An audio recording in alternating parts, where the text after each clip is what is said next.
Today we are doing a match review. With us, we have West Ham fan Muhaimin. Thank you for joining us, Muhaimin. And also Imran. Thank you for not going back to the cave, Imran. I am in the cave. Got better connection. Oh, wow. Okay. Interesting.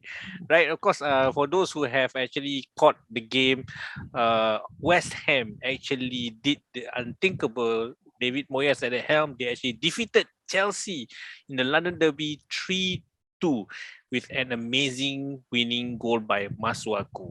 Why unthinkable? You look down on West Ham, Because Chelsea is league leaders, what? Was. Was. Like- League leaders. Like Liverpool Yeah. lah, for 3 hours. It's like if let's say Arsenal beats West Ham, it will be unthinkable also. Hey, hang on. Hello? Apa yang hang on? Sorry? Come again? What you guys thought of the game and Uh, your team's performance I- lah? I give to Imran first lah. So, you know. The losers first, is it? Yeah. Mm. Yeah. Yeah. He give me to me first lah, of course, because we lead. Yeah. Okay. Chelsea was Yeah. leading, I think, before half time. Yeah, I think we can come up with excuses lah, but ultimately the result paint a good picture of who wants it more on that day. I think West Ham wants it more.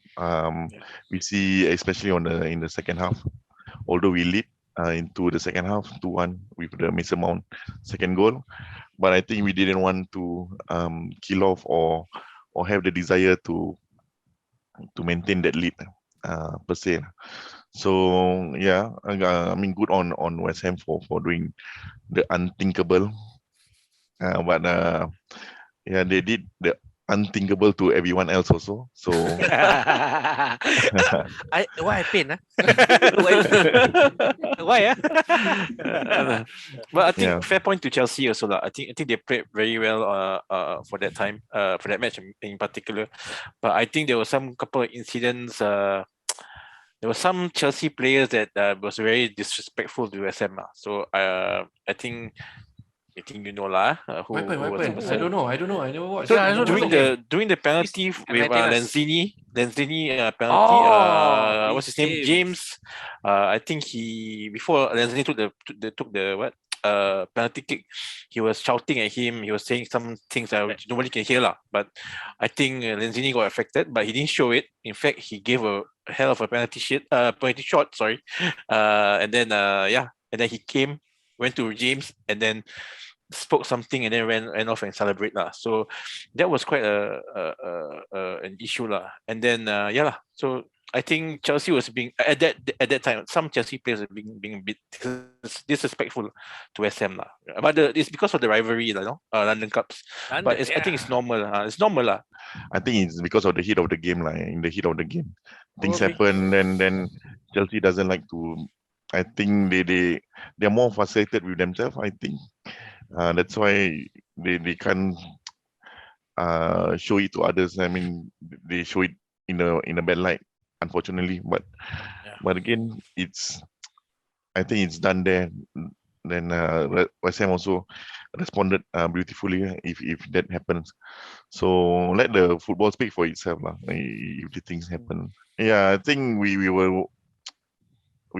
are losing some mentality lah. I think we always keep dropping points at leading position. So at the moment, that's the thing that Chelsea have to deal with or confront with. It doesn't help that four of our centre backs having contract issues. So Rudiger will be free at the end of the season. Christensen as well. Then Thiago, because over 30, we don't give more than 1 year contract. Then Azpilicueta also, I think, got 2 more years. And Barca knocking on our door for him in January. So all 4 not in the right of mind. Then of course a heavy burden on James also to do a lot of things. Chilwell being out, and James In the last just game. came back from injury as well, right? yeah. Speaking of backline and speaking of injuries, after that match, and I think after that match, I think my entire West Ham backline all injured. Zuma Yeah. pull a Yeah, he hamstring or pulled something, a right? hamstring. You got Cresswell down. You got I think who else? Ogbonna is down. I think almost like 3/4 of the back line, the defenders are all down. So that's why last Saturday morning, when West Ham meet Europa. Dynamo Zagreb for the Europa, they actually introduced like 5 to 7 academy players to start the game because they wanted to keep their most fittest defenders for the Premier League. See, I thought instead of Moyes wanted to give a chance to the youngsters. both lah. I guess it's both because You all are top anyway.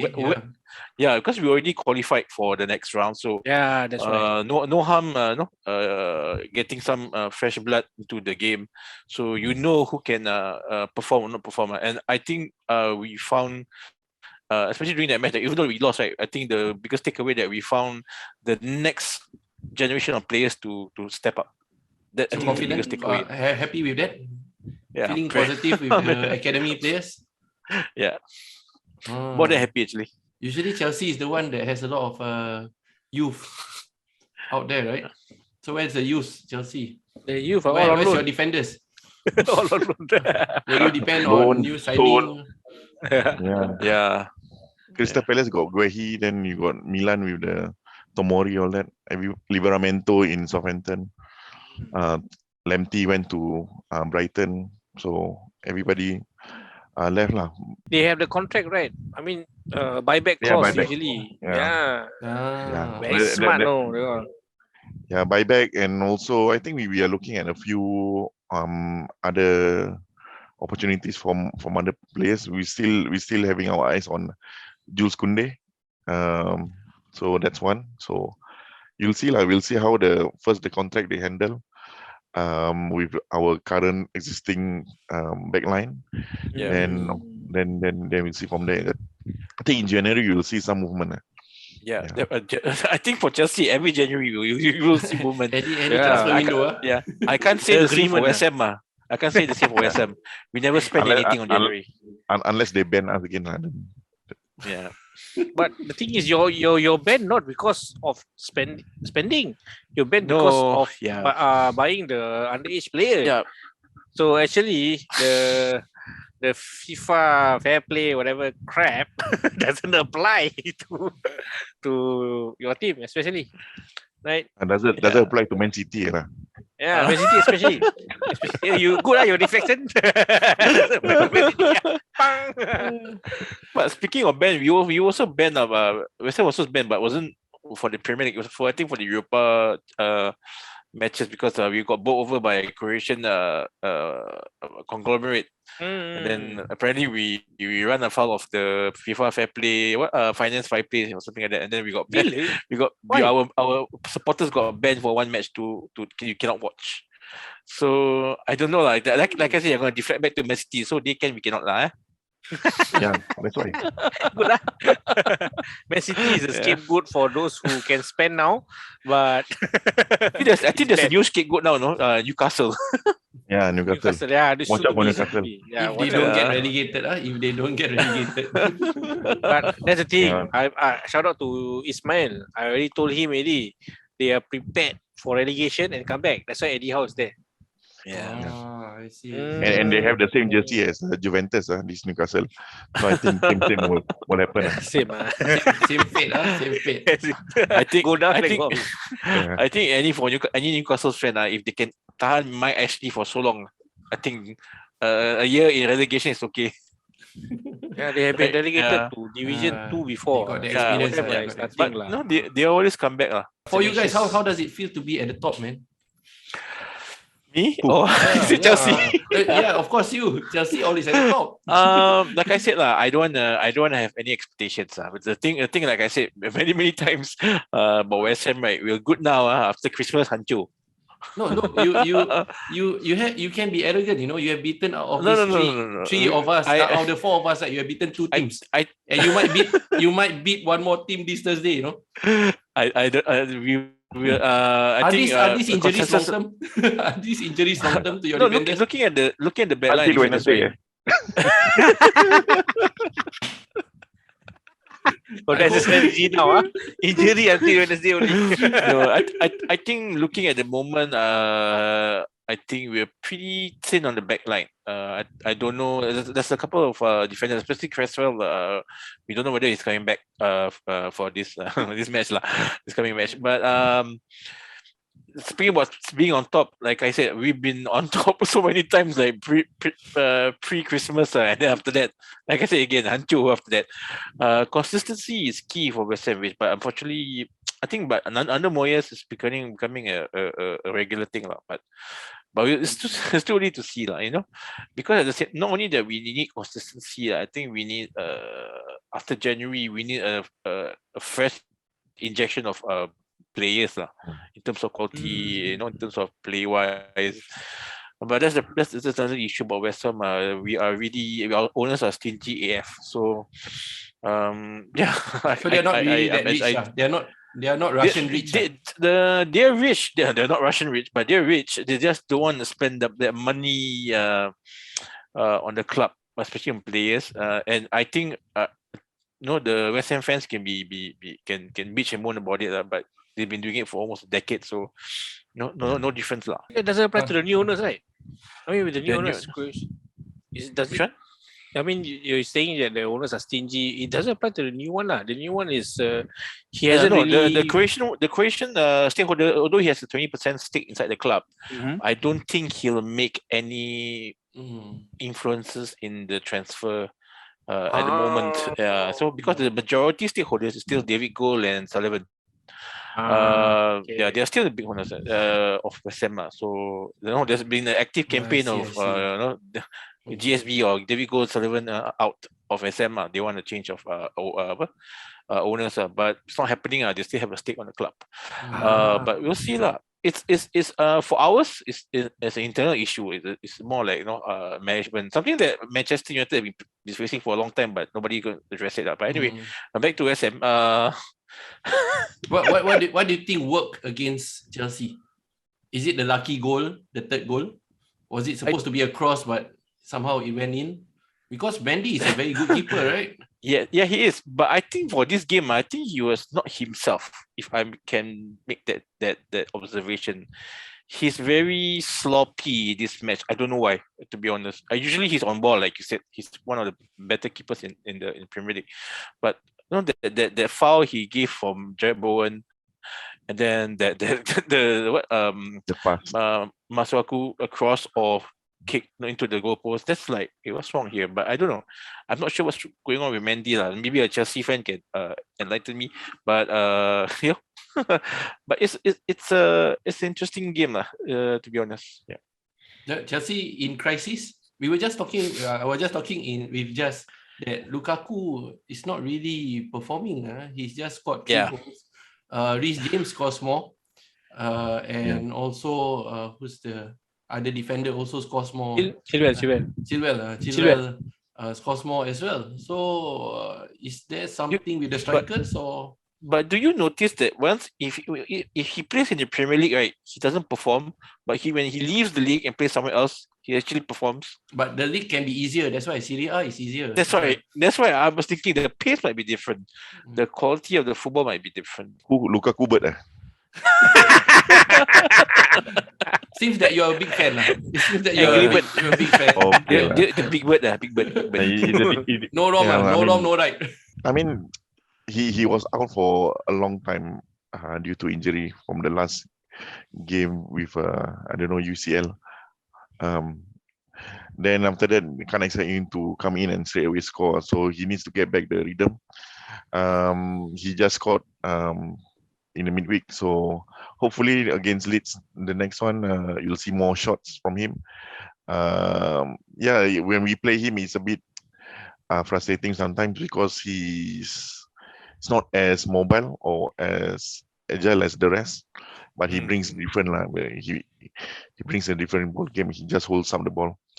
But again, sometimes it's just frustrating when things don't happen. Then you're gonna start to pick on players like Jorgi not playing well, this guy not playing well. But again, it's a collective play lah. I don't see some days some players have days off for some Yeah, reason we don't definitely. know. So unless it happens like a few games, then I would say it's like a crisis. Like at the moment, it's just like a moment in drop of concentration.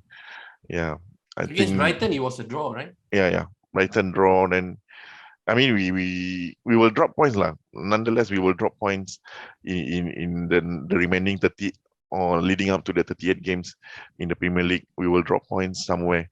December being a very very tough week where we got 7 games within 21 days. So man. yeah, with all the manpower, you need everyone hands on deck, even the other squad players. Then of course coming into January, AFCON. Then after February we have the Club World Cup. Another 2 weeks of Busy. disruption. Yeah, busy. So as a manager, I don't envy Tuchel, right? I mean, I'm not a manager. I mean, he got so much to think, so many games. He just cannot think about uh, having a fixed 11 stretch for all these games. So when he introduced some new players, so some momentum might be gone, some understanding might be gone. So but it's up to the players lah. They are technically very gifted. It's just that tactically, will they play well with other combination of players? I realized that Yeah. the three of you, your schedule very packed.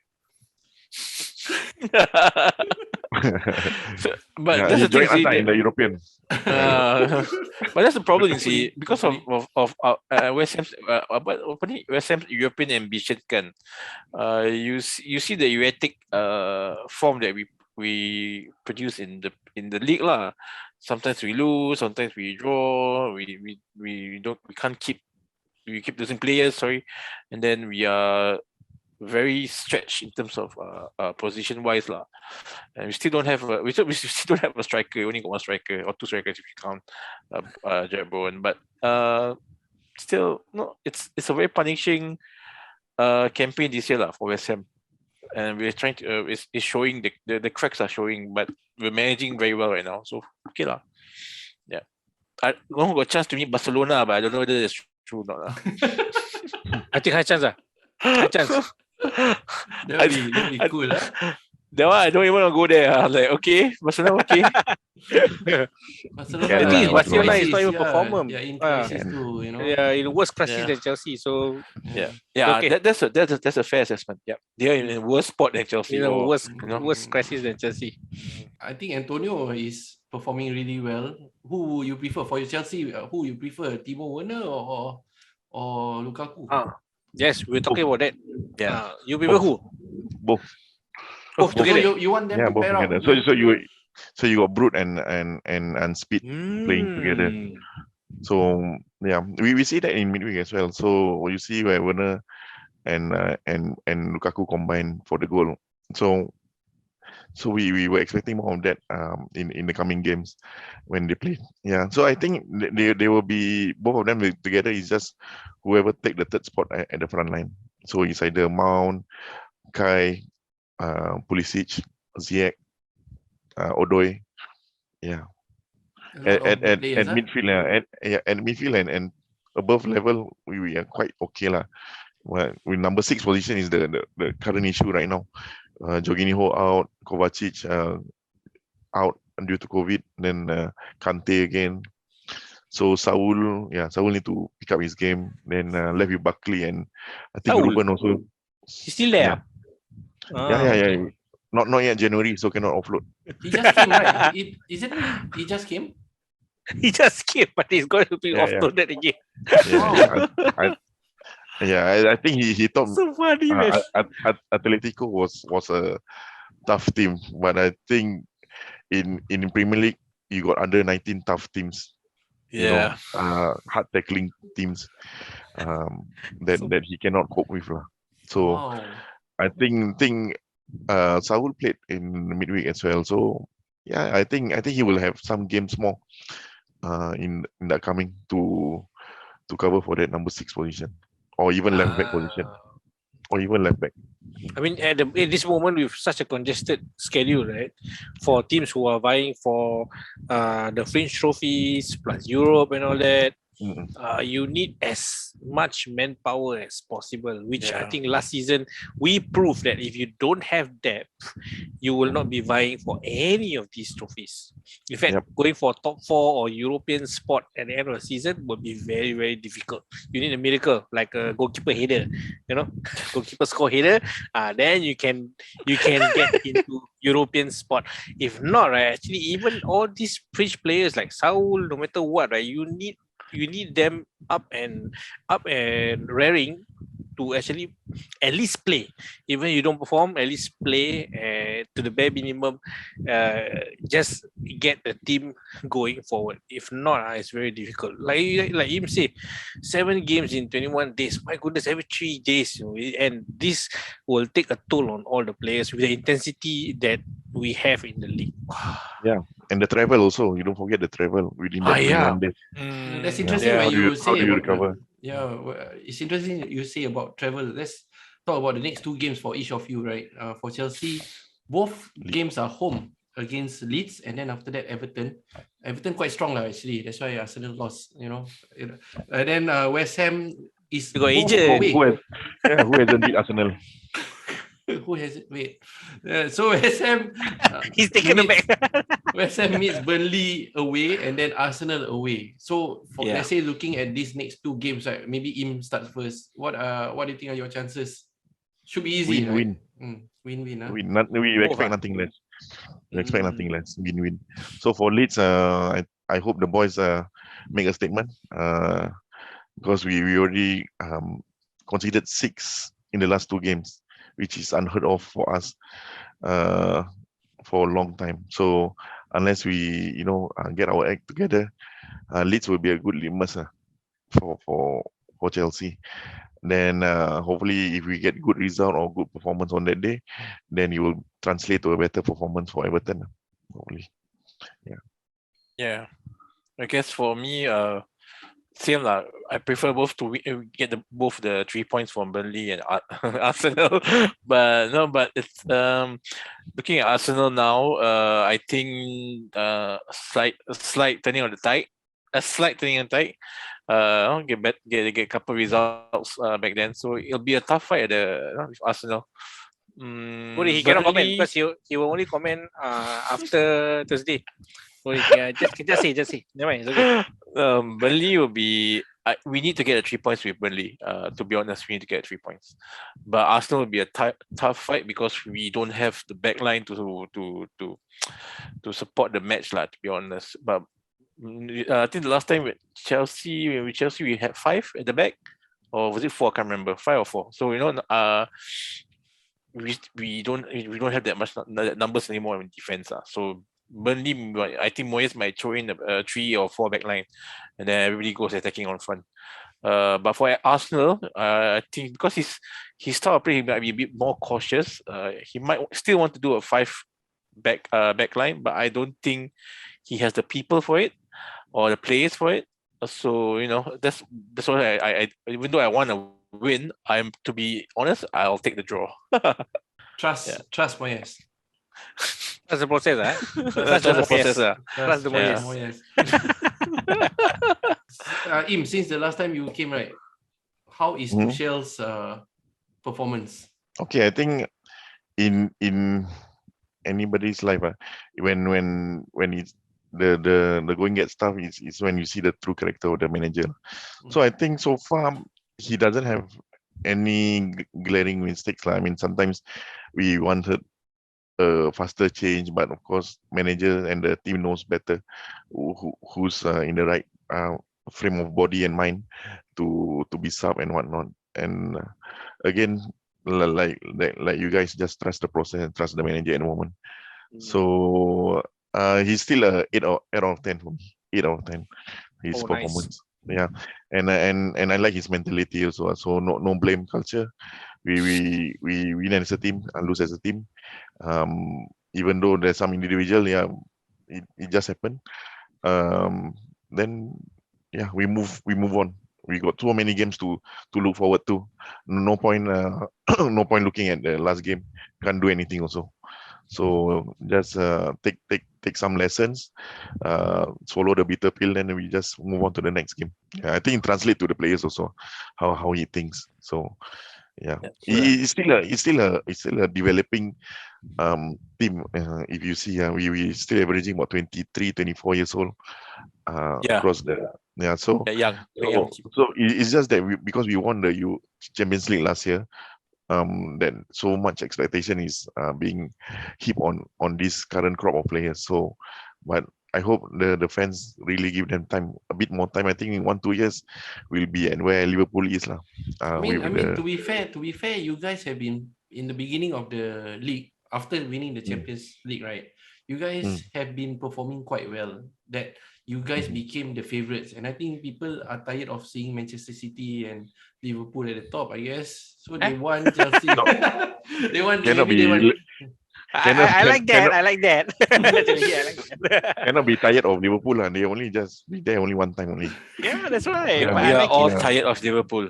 Who knows? Yeah, there are some people who are tired of Liverpool being in the top two. Yeah, Right? United fan lah. Yeah, the fans. That one No, jealousy. Yeah, that blind jealousy lah. No lah. Liverpool is there because of their own merit lah. It's so good. How to play them nowadays? You got to avoid playing them until the AFCON starts. So when they are both the left wing and right wing, and Keita and whatnot all are away, then you can start trying to get some results against them. All right, at the moment, just play 11 defenders lah, or 12, whatever you can put.